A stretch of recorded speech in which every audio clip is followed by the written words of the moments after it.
Chris Cabell, GS-14. I did get to see a lot, and as time went by, and I was back in the Pentagon, and I was working for the Joint Staff again in quality management and internal controls. And the quality person for the Office of Secretary of Defense was tapped to go and investigate the Kennedy Space Flight Center to see if they are worthy of the quality improvement project. Now, I didn't know what quality was. My desk was the one where everybody did stuff that they didn't know what to do with. And I really got intrigued with this whole quality management stuff. Now, the internal controls means, are there any adults in the room? Which I understood clearly. But when you talk about quality management, you're really talking about being efficient and effective and saving the government money, among other things. Well, that's the same thing that the quality people do. The internal control people are doing the same thing. So I combined the two, and it was very interesting to see how smoothly you could put these together because they both were aiming for the same thing. And I really enjoyed that because, well, at one point, I went to this guy and he said, I don't have time for all this bureaucratic bullshit. And I said, well, sir, if you can work with me here and we can put together a presentation of your programs and we can do this a lot easier next year, because next year all you have to do is tell me what changed. Well, he didn't believe me for a nanosecond. And when he finally found out that indeed the 3 hours that we spent was well invested, he became my friend instead of going to the director and saying, get this woman off my back. You know, it was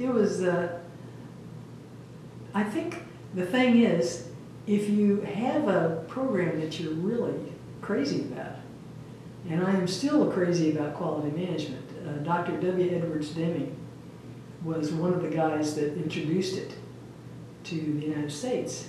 In World War II, all of a sudden we had to do a 180-degree turnaround, and instead of washing machines, machine guns, and instead of, you know, Corvettes, it would be a tank or a Jeep. And the manufacturing guys in Detroit went to the War Department and said, we can't do this. This is not something that we're aimed to do. How do we get this kind of quality? Because the idea was that if you had a Jeep and you were in Europe or Asia and you were in an accident and all of a sudden you got a car without a door. Well, the Jeeps that made in World War II, after Dr. Deming grabbed them by the lapels, you could do that. You could pick that door off and put it on the other Jeep, and life moved on.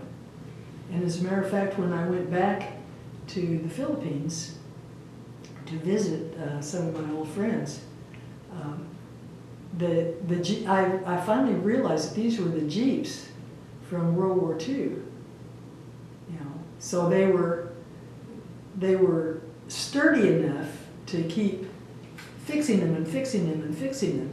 And of course, the Filipinos painted all sorts of hearts and flowers and saints and everything else, and dragged beads all over the front windshield and everything.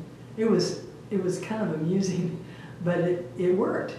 They just basically, instead of the back seat, they had a bench on either side. And it was kind of like a minibus. And they're still using some of those things. I thought that was amazing. So quality management does work. And Dr. Deming and the internal control guys came together, and I was preaching this, let's do it together kind of thing. And finally, the Deputy Secretary of Defense wanted to know what all this stuff was about. He'd heard about it, but he hadn't seen it. Well, every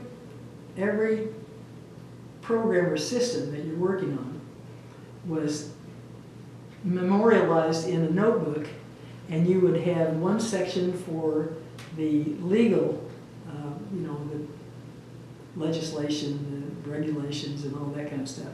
So you'd have that in your hot little hand, and then you would also have to have the legislation that approves that you do this, because if you don't have it in writing, if you don't have the legislation that says, yeah, this is what we're going to do, you're not supposed to do it.